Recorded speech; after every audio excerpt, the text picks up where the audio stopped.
वालेकुम व्यूवर्स, मैं उम्मीद करता हूँ तमाम दोस्त अहबाब बखैर आफियत से होंगे और एहसन अंदाज में अपनी ज़िंदगी गुजार रहे होंगे। अगर आप मेरे चैनल पर नए हैं तो मेहरबानी फरमाकर जो सब्सक्राइब का बटन है उसको टच कर दें और उसके साथ ही हल्का सा घंटी का बटन है, इसको भी आप छू दीजिएगा ताकि मेरी आने वाली हर वीडियो सबसे पहले आप देख सकें। व्यूवर्स, जैसा कि आपको मालूम है कि आज की जो हमारी केस स्टडी, जिस तरह आपने थंबनेल देखा कि आज की केस स्टडी हमारी दुबई के हवाले से है और इसको प्रेजेंट किया है डॉक्टर विवेक बिंद्रा ने। आप जानते हैं डॉक्टर विवेक बिंद्रा के बारे में कि इंडिया के टॉप मोटिवेशन स्पीकर्स के अंदर जब बात की जाए तो उनका भी जिक्र होता है मोटिवेशंस के हवाले से, केस स्टडीज़ के हवाले से, और इंडिया के अंदर जो है बिज़नेस के हवाले से जो इन्होंने वर्क किया है वो नाकाबिले तस्खीर है, नाकाबिले यकीन है। चलते हैं हम अपनी केस स्टडी की केस स्टडी की तरफ। आपका स्वागत है। मैं विवेक बिंद्रा, मोटिवेशन स्पीकर और बिजनेस ट्रेनर। आज की केस स्टडी दुबई के विषय में। ये दुबई के पास अचानक इतना पैसा कैसे आ गया पिछले 20 साल के अंदर? कैसे दुबई एक global destination, global hub, third most travelled city in the world, Dubai कैसे इतना पावरफुल बना? कुछ नहीं था दुबई के पास 20 साल पहले तक। यहां पर केवल रेत ही रेत थी। दुबई के पास ना अपना खाना है, ना अपना पानी है, ना अपना कोई मिनरल है, ना अपना कोई गोल्ड है। तो दुबई के पास इतना पैसा आया कैसे? शुरू करते हैं his highness Sheikh Mohammed bin Rashid Al मखतूम से। ये दुबई के रूलर, यूएई के प्राइम मिनिस्टर, बड़े विजनरी लीडर हैं। आम जनता अपना वीकेंड प्लान करती है, सैटरडे संडे, और ये 10 साल प्लान करते हैं। लोग सोचते हैं दुबई के पास पैसा तेल के कारण आया। सर, मैं आपको शेयर कर देता हूं, तेल का रेवेन्यू दुबई का केवल 1% है। दुबई के रेवेन्यू पूरी तरह शिफ्ट कर दिए। ऑयल बेस्ड इकोनॉमी को टूरिज्म बेस्ड इकोनॉमी बना दिया, ऑयल बेस्ड इकोनॉमी को फाइनेंशियल हब बेस्ड इकोनॉमी बना दिया। इनकी जो हिज रॉयल हाइनेस शेख है ना, उनको एक बीमारी हो गई है। और क्या बीमारी हो गई है? Allergy to average. Come on, क्या एलर्जी टू एवरेज? उनको कुछ भी एवरेज पसंद नहीं है। Dubai never settles for anything less than first place. या तो ये दी ओनली वन होंगे या द नंबर वन होंगे। ध्यान दीजिए, कम ऑन, या तो दी ओनली वन या द नंबर वन। अगर मॉल भी बनाएंगे तो दुबई मॉल बना देंगे, दुनिया का सबसे बड़ा मॉल। अगर टावर खड़ा करेंगे तो बुर्ज खलीफा खड़ा कर देंगे, सबसे ऊंचा टावर। अगर palm island man made palm Jumeirah इन्होंने बना दिया। देखिए, अंडर वाटर ब्रिज बना देंगे, अंडर वाटर टेनिस खेलने का अरेंजमेंट कर देंगे। दुनिया का सबसे expensive 7 star, the only 7 star hotel in the world, Burj Al Arab. एक आम आदमी उसमें घुस ही नहीं सकता बिना अपनी बुकिंग कराए। आप चप्पल पहन के उस होटल में घुस नहीं सकते। जो भी कुछ करना है इनको, नंबर वन या दी ओनली वन। दुबई के अंदर आपकी गाड़ी गंदी नहीं हो सकती। अगर आपकी गाड़ी गंदी है, 200 दिरहम का फाइन आपके अकाउंट से अपने आप कट जाएगा। आप गाड़ी भी दुबई में एक आम आदमी से धुलवा सकते हैं। गाड़ी धुलवाने के स्पेशल स्टेशन हैं, वहीं पे आप गाड़ी धुलवाएंगे। ऐसा नहीं कि अपने हाथों से गाड़ी धोएं और उनकी जमीन को गंदा कर दें। रेगिस्तान में फूल उगा दिए, दुबई मिरेकल गार्डन, रेत के अंदर फूल, दुनिया का सबसे बड़ा फूलों का बगीचा, दुनिया का सबसे ऊंचा 5 स्टार होटल JW मैरियट बना दिया, दुनिया की सबसे बड़ी सोने की मार्केट गोल्ड सूक बना दिया। यहां तक रुके नहीं, ये गए डिज्नीलैंड के पास। बोले भाई डिज्नीलैंड, एक डिज्नीलैंड दुबई में भी बना दे तू, है जी, लेकिन तेरे अमेरिका के डिज्नीलैंड से बड़ा होना चाहिए। डिज्नीलैंड ने मना कर दिया। बोला अमेरिका का डिज्नीलैंड सबसे बड़ा होगा क्योंकि ये हमारा डिज्नीलैंड है, तो इससे बड़ा नहीं बना। वो शेख बोले हिज हाइनेस, थीम क्या है? द ओनली वन चाहिए। जब डिज्नीलैंड दोबारा मना कर दिया, ये बोला चिंता मत कर, मैं बना रहा हूं दुबई लैंड। ये डिज्नीलैंड से 2.5 गुना बड़ा दुबई लैंड, जिसमें हर रोज 2 लाख लोग आएंगे। इतना ये जो है ना, रुकते नहीं हैं। हिज हाइनेस शेख ये खुद अपने आप में इतने विनम्र हैं, आम आदमी से जुड़े हुए महसूस करते हैं। एक से बढ़कर एक इनोवेशन लेड इनिशिएटिव लिए चले जा रहे हैं। क्या कह रहे हैं? 25% बिल्डिंग 3D प्रिंटिंग से बनेंगी दुबई में 2030 तक। 3D प्रिंटिंग समझते हैं? ऑलरेडी 40 माले की बिल्डिंग दुबई के अंदर 3D प्रिंटिंग से बन चुकी है। कम ऑन, दोबारा सुनिए, 3D प्रिंटिंग, प्रिंट आउट निकाल के बिल्डिंग खड़ी कर दी। कोई ब्रिक एंड मॉर्टर को इतना इजी, इतना कन्वीनियंट कर दिया। समझ में नहीं आया? मैंने 3D प्रिंटिंग पे ऑलरेडी एक वीडियो दिया हुआ इससे पहले। आप एक बात समझे, ये रुकने वाले नहीं है। Dubai road and transport authority ने अनाउंस कर दिया है कि अब हम एक पैसेंजर ड्रोन बनाने वाले हैं। क्या? हाँ, पैसेंजर ड्रोन क्या होता है? ये एक आम आदमी जिसका वजन 100 किलो के आसपास हो, उसको 150 किलोमीटर प्रति घंटे की रफ्तार से 50 किलोमीटर की फ्लाइट, एक पैसेंजर ड्रोन, यानी कि ड्रोन में आप बैठो, आदमी को बिठा के ड्रोन लेके जाएगा 150 किलोमीटर प्रति घंटे की स्पीड से। ऑलरेडी तैयारियां हो गई हैं, टेस्ट हो चुके हैं। His Royal Highness Sheikh Mohammed bin Rashid Al Maktoum, इनका मानना है कि ordinary people they save money to party, but extraordinary people they save money to build great empires. इन्होंने दुबई 10x लॉन्च कर दिया। ये दुबई 10x क्या है?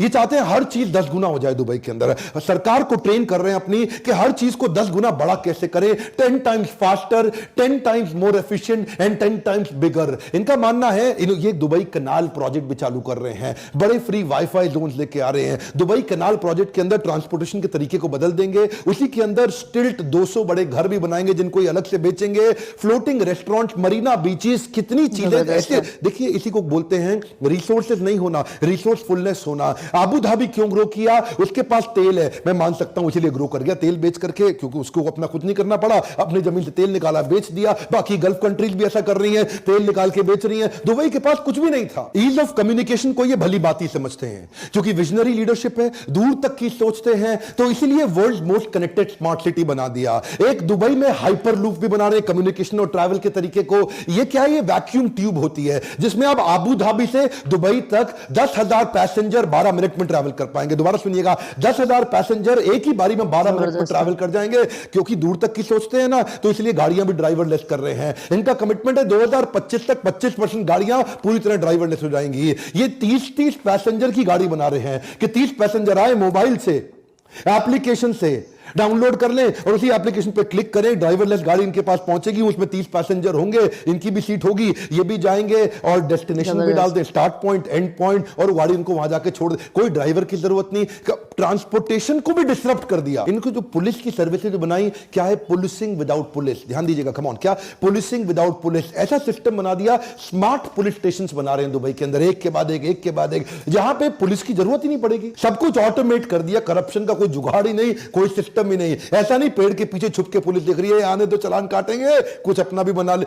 सिस्टम इन्होंने इतना ऑटोमेट कर दिया कि कहीं आप जाइए वहां पे पुलिस थाने में, वहां पे पुलिस वाला नहीं मिलेगा। आप अपने आप कोई भी क्रिमिनल फाइल रिकॉर्ड चेक कराना है वो आपको मिलेगा। आपको किसी के अगेंस्ट कंप्लेन करना है, कोई एक्सीडेंट हुआ है, कोई लॉस्ट एंड फाउंड हुआ है, कुछ भी हो, आपको अपने आप उस मशीन से खुद ही सारा काम कर लेंगे, आपको पुलिस वाले की जरूरत नहीं पड़ेगी। ये पुलिसिंग विदाउट पुलिस का फायदा क्या हुआ? एक तो ह्यूमन इंटरवेंशन की जरूरत नहीं, मैन पावर की जरूरत नहीं, तो मैन पावर का खर्चा खत्म हो गया और ज्यादा पुलिस वाले नहीं है, करप्शन के चांसेस भी अपने आप खत्म कर दिए क्योंकि सब कुछ ऑटोमेट होता चला गया। और इनफैक्ट जो बचे कुछ पुलिस वाले हैं उनको इतनी बड़ी बड़ी सबसे सुंदर, सबसे एक्सपेंसिव सुपर कार्स दे दिए हैं। दुबई की पुलिस दुनिया की सबसे अमीर पुलिस है। अच्छा देखिए, विजन इतनी दूर का रखते हैं ना कि आप ये समझिए, मैं आपको एक कमाल की बात बताऊं, ये कच्ची मिट्टी के अंदर इतनी ऊंची बिल्डिंग खड़ा करना, ये विजन किसी के पास नहीं है दुनिया में। हमारे देश के अंदर जो कच्ची पुश्ते की मिट्टी होती है ना, जैसे यमुना के किनारे जो मिट्टी है, वहां कंस्ट्रक्शन नहीं कर सकते, पक्की कंस्ट्रक्शन नहीं कर सकते, क्योंकि कच्ची मिट्टी के अंदर पक्की कंस्ट्रक्शन टिकती नहीं है, रुकती नहीं है, तो वहां तो सारी रेत है। दुबई में तो सारी की सारी मिट्टी कच्ची है, तो रेत के अंदर बड़ी बिल्डिंग खड़ी करोगे कैसे? भाई साहब, ये दुनिया के सारे बेस्ट कंसल्टेंट्स को लाते हैं। इनको कोई भी चीज बढ़िया नहीं चाहिए, या तो नंबर 1 या दी ओनली 1। दुनिया के बेस्ट कंसल्टेंट्स को बुलाया इन्होंने। अच्छा, जो ईस्टर्न रेंज की पहाड़ियां थी ना दुबई की, वहां इन्होंने जाके देखा कहीं वी कार्व्ड, ऐसा वी शेप में कार्व्ड वैलीज बनी हुई थी पहाड़ियों के बीच में। तो शेख साहब ने पूछा, एक बात बताओ कि पहाड़ी अपने आप वी कैसे बन जाएगी? ये वैली कैसे बनी है? ये वैली इसीलिए बनी है कि जरूर यहां कभी ना कभी पानी बहा होगा, क्योंकि पानी ही पहाड़ को काट करके एक वैली कन्वर्ट करती है। ये वो कच्ची रेत के अंदर बिल्डिंग जो खड़ी करी है ना, बुर्ज खलीफा, बुर्ज अल अरब, ये जो उन्होंने 40 से ज्यादा स्काई स्क्रैपर बिल्डिंग, जो 50 माले से ऊंची की बिल्डिंग खड़ी करी है, ये भाई साहब पानी बहुत पीती है बिल्डिंग्स। आप ये समझिए 2 लाख गैलन लीटर पानी हर रोज बुर्ज खलीफा को चाहिए। आप किसी भी इतने 5 स्टार होटल्स वहां बन चुके हैं, कितना पानी लगता है? ये रेत के अंदर, सूखी रेत में, दुनिया के सबसे सूखे बंजर स्थान पे इतना पानी आता कहां से है? इसे बोलते हैं विजन। इन्होंने क्या किया, वहां जाके पता लगाया कि वो जो वी शेप कार्व्ड वैलीज हैं, उसमें आज से 2 मिलियन साल पहले, यानी कि लगभग 20 लाख साल पहले वहां पानी बहा करता था। जबरदस्त। इन्होंने वहां खुदाई करवाई और पता लगाया कि कई किलोमीटर नीचे आज भी वहां पानी उस रेत के नीचे दबा हुआ है। इन्होंने वाटर मैनेजमेंट, रिसोर्स मैनेजमेंट ऐसा बिल्ड किया कि वहां से वाटर एक्सट्रैक्ट करना शुरू किया। और वो वाटर एक्सट्रैक्ट करते दुनिया की सबसे सूखी जमीन के ऊपर दुनिया के सबसे सुंदर स्काई स्क्रैपर बिल्डिंग खड़े कर दी। ये जो बिल्डिंग्स है ना, ये पानी की प्यासी होती है बिल्डिंग। यूएई के सातों एमिरेट्स के अंदर दुबई सबसे लीस्ट कंजर्वेटिव है। लीस्ट कंजर्वेटिव मतलब बड़े खुले दिल का है। 200 देशों की नेशनैलिटीज दुबई के अंदर रहती हैं। दुबई के जो अपने शेख हैं, जो इनके एमिराटी हैं, जो इनके अपने लोकल हैं, वो तो केवल 10% भी नहीं होंगे। यहां पे ये क्या करते हैं, इतनी बड़ी बड़ी बिल्डिंग दुनिया की बनानी है तो काम करने के लिए दुनिया भर के लोग बुलाते हैं। मैक्सिमम 65% जनता यहां पे इंडिया से है, पाकिस्तान से, बांग्लादेश से, नेपाल से है और फिलीपीनो से है। ये जानते हैं ये जो देश की इकोनॉमी है, इंडिया, पाकिस्तान, नेपाल, बांग्लादेशी, इन लोगों को बुरा लगेगा आपको, मुझे पता है, मैं क्षमा चाहता हूं, उसके लिए पहले ही माफी मांग लेता हूं, लेकिन लेबर के काम के लिए इन लोगों को बुलाते हैं। 50 डिग्री टेंपरेचर को सहने वाली लेबर यही मिलेगी, इनको पता है। 50 डिग्री की उनको मोटिवेट करके उनसे काम कराते हैं। देखिए ये जो है ना, ये बड़े दूर के सोचने वाले शेख हैं। ये कहते हैं भाई हम कुछ नहीं करते, हम तो खाली सोचते हैं, हम खाली थॉट लीडर्स हैं। हमारे जो थॉटफुलनेस इन्होंने बिल्ड करी है, इससे दुनिया के लोगों को बुला के वहां उनसे काम कराते हैं और बैठ करके देखते हैं, दूर तक सोचते हैं। इसे बोलते हैं विजनरी लीडर। दुनिया की किसी भी चीज की बात कर लो, या तो वो दुबई के पास है या वो दुबई बना रहा है। कंस्ट्रक्शन तो यहां इतनी तेज हो रहा है कि दुनिया भर की 1/4 जेसीबी क्रेन्स आज दुबई में काम कर रही है, यानी कि 1/4 of the cranes of the world are in Dubai. इतना छोटा सा दुबई, लेकिन सबसे ज्यादा तेजी से एक्सपैंड कर रहा है। इन्हीं लोगों को मोटिवेट करा करा के लेबर से इन्होंने बुर्ज खलीफा, बुर्ज अल अरब तैयार किया। आज 14 वर्ल्ड रिकॉर्ड है बुर्ज खलीफा के नाम पे। दुनिया का सबसे ऊंचा टावर, दुनिया का सबसे ऊंचा रेस्टोरेंट, ये भी बुर्ज खलीफा में है। दुनिया के सबसे ऊपर लिफ्ट, वो भी बुर्ज खलीफा में जाती है। दुनिया का सबसे ऊपर फायरवर्क्स, जो दिवाली के पटाखे, न्यू ईयर के पटाखे, वो भी बुर्ज खलीफा में होते हैं। आप कोई भी रिकॉर्ड ले लो, दुनिया में सबसे ज्यादा फ्लोर, दुनिया में सबसे ऊंचा रेजिडेंशियल प्लेस, दुनिया में सबसे ऊपर हाइट पे नाइट क्लब, ये सारे तो बुर्ज खलीफा में ही हैं। शेख जानते हैं दुनिया भर का टैलेंट और दुनिया भर का ट्रैफिक मैं अपने पास कैसे लेकर के आऊं। टैलेंट लाने के लिए इन्होंने टैक्स फ्री इकोनॉमी बना दी। वहां पे व्हाइट ब्लैक है और ब्लैक व्हाइट है, क्यों? वहां पे कोई टैक्स ही नहीं है। आप जितना पैसा कमाते हो पूरा आपका, वहां सरकार कोई इनकम टैक्स नहीं लेती। वही मैं सोचता था ये लोग कमाते कहां से हैं जब ये टैक्स भी नहीं लेते। मतलब आप समझिए बात को कि इतनी दूर की सोचते हैं। ये टेम्परेचर कंट्रोल सिटी भी बना रहे हैं। क्या होती है टेम्परेचर कंट्रोल सिटी? छोटी सी कंट्री है मोनाको, उसके लगभग 3 गुना बड़ा एक मॉल बना रहे हैं। एक दुनिया का ऐसा सबसे बड़ा मॉल जो दुबई मॉल से भी कई गुना बड़ा मॉल होगा, और वो इतना बड़ा मॉल होगा कि उसमें कई सैकड़ों होटल्स होंगे, उसमें सड़कें होंगी, उसमें ट्रैफिक लाइट्स होंगे और वो पूरी तरह एयर कंडीशनड होगा। यानी कि एयर कंडीशन सड़कें, यानी कि एयर कंडीशन शहर। इसको क्या बोलते हैं? Temperature control city.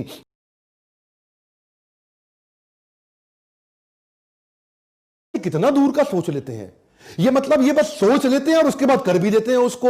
मतलब आप कोई भी डिफिकल्टी दे दो उसको पॉसिबिलिटी में कन्वर्ट कर देंगे। ये डिफिकल्टी स्कैनर नहीं है, ये पॉसिबिलिटी स्कैनर है। जमीन की कमी थी तो कहां एक्सपांड करें दुबई को? तो समुद्र के अंदर टापू बनाने शुरू कर दिए, मैन मेड आइलैंड। आज तक नेचर आइलैंड देता था, इन्होंने मैन मेड आइलैंड बना दिए। बड़े बड़े पहाड़, बड़ी बड़ी चट्टाने तोड़ के ड्रेजर्स के माध्यम से, सैटेलाइट से लेकर के पाम जुमेरा बनाया। वो सैटेलाइट से ऊपर देखते थे कि जुमेरा ऐसा ऐसा ऐसा ऐसा ऐसा ऐसा ऐसा करके ट्रंक के साथ एक ऐसा पेड़ बना दूं, पेड़ की शेप में पाम जुमेरा बना दूं, जहां पे मैं बड़े बड़े महंगे मकान बेचूंगा, जो beach front, beach facing luxury villas होंगे।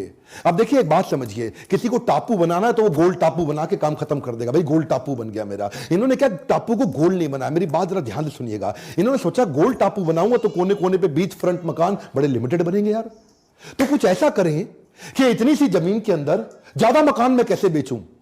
एक मकान ये बेचते 350 करोड़ रुपए का रेवेन्यू। देखिए कैसे निकालते हैं। हाँ, पैसा कमाने के तरीके देखिए। जब जेब में कुछ नहीं होना, जब कमी हो रही है और देख रहे हैं बाकी सारी जीसीसी कंट्री तेल बेच के नोट छाप रही हैं, मैं कैसे छापूं? तो इन्होंने क्या किया, उसमें ऐसा ऐसा ऐसा ऐसा ऐसा लीव बना दी जिसमें हर कोने पे लीव की पाम जुमेरा। हाँ, हर कोने पे इस तरफ फेसिंग, फिर इस तरफ फेसिंग, फिर इस तरफ फेसिंग, फिर इस तरफ फेसिंग, इस तरफ फेसिंग, इस तरफ फेसिंग। एक गोल बनाते तो थोड़े मकान बनते। अब इन्होंने पाम बना दिया तो मकानों की क्वांटिटी 5 गुना बढ़ गई। अच्छा, क्या है ना, commitment to trade is there bigger reason to success. बात समझिए, कमिटमेंट टू ट्रेड। ये ट्रेड को बिल्ड करने में इतने कमिटेड हैं। Dubai was not found on oil, it was found on trade. ये तेल के कारण नहीं चला। देखिए ये स्पेशल इकोनॉमिक जोन बना दिए, फ्री बिजनेस जोन जोन्स बना दिए, ये जो टैक्स फ्री इकोनॉमी बनाई ना इन्होंने, ईज कर दिया बिजनेस को यहां पे कन्वर्ट कर। देखिए थर्ड लार्जेस्ट री एक्सपोर्ट की इकोनॉमी है। किसी को भी दोबारा माल बेचना है तो पहले दुबई से पहुंचा करके फिर दुनिया में पहुंचाता है। दुनिया के हर बड़े देश से 5 घंटे की इनकी फ्लाइट है और इनकी एयरलाइंस की सर्विस बहुत जबरदस्त है। ये हर वो काम कर रहे हैं जिससे इनकी ट्रेड बढ़ता हो। दुनिया का सबसे बड़ा वर्ल्ड एक्सपो ये इस बार 2020 में दुबई में लेके आ रहे हैं, 3.25 लाख नौकरियां भी बढ़ेंगी उससे। ये वर्ल्ड एक्सपो के अंदर पूरी दुनिया का कुछ भी होगा वो सब दुबई में मिलेगा। एक्चुअली क्या है, ये कई प्रकार से ग्रो करते हैं, उनमें से एक और तरीका जिससे कमाते हैं वो है फाइन्स। इतने फाइन लगा दिए इन्होंने दुबई के अंदर कि ये फाइन के कारण, पेनल्टीज के कारण जनता एकदम सीधी रहती है। भैया यहां कोई गलती नहीं करना, हाँ किसी लड़की पे हाथ लगा दिया तो आपका वो हाल होगा आप सोच नहीं सकते। अगर आपने कोई रेड लाइट जंप कर दी तो फाइन के लिए कोई आपको रोकेगा नहीं, आपके अकाउंट से 200 दिरहम अपने आप कटते चले जाएंगे। आपने मतलब गाड़ी गंदी के बारे में तो मैं पहले ही बता चुका हूं, अगर आपके यहां चेक बाउंस हो गया सीधा जेल होगी। यहां पे तो मतलब आप कुछ भी गलती करो, अगर सड़क पे आपने किस कर दिया, स्मूच कर दिया, किसी लड़की को गले लगा लिया तो आपको सीधा जेल हो जाएगी, बड़े फाइन कटेंगे। ये फाइन लगा लगा के, फाइन लगा लगा के इतने डिसिप्लिन बिल्ड कर दिया। वहां दुबई के अंदर कोई क्राइम नहीं, कोई हरकत नहीं, कोई गलती नहीं।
वालेकुम नाज़रीन, जिस तरह आपको पता है कि हमने केस स्टडी के अंदर कौन कौन से टॉपिक्स देखे हैं, तो इस हवाले से मैं बताता चलूँ कि दुबई के अंदर जो इकॉनमी है वो ऑयल बेस इकॉनमी से उन्होंने अपनी ट्रेड बेस इकॉनमी की है, और तमाम ट्रेड्स जो हैं वो उन्होंने फारनर से क्रिएट की हैं कि फारनर्स को अपॉर्चुनिटीज़ दी हैं। टैक्स फ्री इकॉनमी बनाई है। अपने जो जोन्स हैं, जो जोन्स हैं जो जिसमें बिज़नेस जोन्स हैं वो टैक्स फ्री जोन्स बनाए हैं। उसमें उन्होंने उसके अलावा जी अपने ट्रांसपोर्टेशन को सिस्टम को इतना बेहतर किया है कि ड्राइवरलेस बिज़नेस गाड़ियाँ बनाई हैं कि 2025 तक इनका विजन है कि 25% जो गाड़ियाँ वो ड्राइवरलेस बन जाए। और उसके अलावा इनका जो वाईफाई फ्री जोन्स हैं कि फ्री वाईफाई जोन्स बने, ये भी बड़ा अच्छा इनका प्रोजेक्ट है। उसके अलावा दुनिया की सबसे बेहतरीन और बड़ी जो बिल्डिंग्स हैं वो दुबई के अंदर हैं। दुबई के अंदर होने से, और बुर्ज खलीफा के जो है वो 11 वर्ल्ड रिकॉर्ड हैं। 11 वर्ल्ड रिकॉर्ड जो हैं वो बुर्ज खलीफा के पास हैं। और उसके अलावा इन्होंने पुलिसिंग विदाउट पुलिसिंग बनाई है, स्मार्ट पुलिस स्टेशन बनाए हैं दुबई के अंदर, एक के बाद एक, जहाँ पुलिस की ज़रूरत नहीं है, ऑटोमेटिक है, और करप्शंस वहाँ हो ही नहीं सकती। आप जाते हैं वहाँ आपको सर्विसेज जो हैं वो जो कंप्यूटराइज मिलेंगी। उसके अलावा उन्होंने अपना जो ट्रैफिक सिस्टम बनाया वो बहुत ज़्यादा बेहतर बनाया है कि आप जाते हैं कि आप कोई रोड क्रॉस करते हैं तो आपको SMS आ जाता है कि आपके जो है ना 200 रुपये फ़ाइन। आप गंदी गाड़ी लेके आते हैं तो वो आपको जो है वो बता देंगे कि जनाब आपको 200 रुपये फ़ाइन है, आप गंदी गाड़ी रोड पे ले आएँ। और इन्होंने ऑटोमेटेड अपने आप को इस हवाले किए गया कि दुबई का सबसे बड़ा जो है वो पार्क बना दिया है कि जिसके अंदर एक टाइम के अंदर 2 लाख लोग आ सकें। और सबसे ज़्यादा बढ़कर बात यह है कि दुबई के अंदर इतने ऑटोमेटेड कर दिए है चीज़ें कि जिसकी कोई हद नहीं है। और इनका है कि 2030 तक जो है बहुत ज़्यादा हद तक जितनी 40 माला की जो बिल्डिंग है वो 3D प्रिंटिंग के अंदर हो। और विजनरी लीडर हैं, यानी कि आप देखें कि विजन इनका जो है वो 10 साल दूर का होता है कि और ये 10x यानी कि दुबई को 10 गुना बढ़ा रहे हैं कि हर चीज़ जो है वो 10x फास्ट हो जाए कि। और सबसे बढ़ के है कि इन्होंने जो दुबई की जो कच्ची दुबई के अंदर मिट्टी जो है वो कच्ची होती है, जिससे जो है कि यानी कि आप कच्ची मिट्टी के अंदर जो भी डेवलपमेंट कर रहे हैं तो वो जो है वो काफ़ी इशू क्रिएट करती है, वो बैठ जाएगी। इन्होंने 10 बेस्ट कंसल्टेंट्स को बुलाया है और इनका जो इनके हवाले से जो का द बेस्ट होगा या ओनली वन होगा। और इस हवाले से आप उम्मीद करता हूँ कि मैं उम्मीद करता हूँ कि आपने जो मेरा रिएक्शन जो है इस हवाले से जो मैंने अपनी राय का इजहार किया, अगर इसमें कोई कमी कोताही रहेगी हो तो मुझे कमेंट बॉक्स में लाजमी बताइएगा। और डॉक्टर विवेक शर्मा के हवाले से जो ये केस स्टडीज़ बना रहे हैं, बहुत ही अच्छा कंटेंट दे रहे हैं और इन डेप्थ जाके नॉलेज जो है वो हमें प्रोवाइड करते हैं। उस हवाले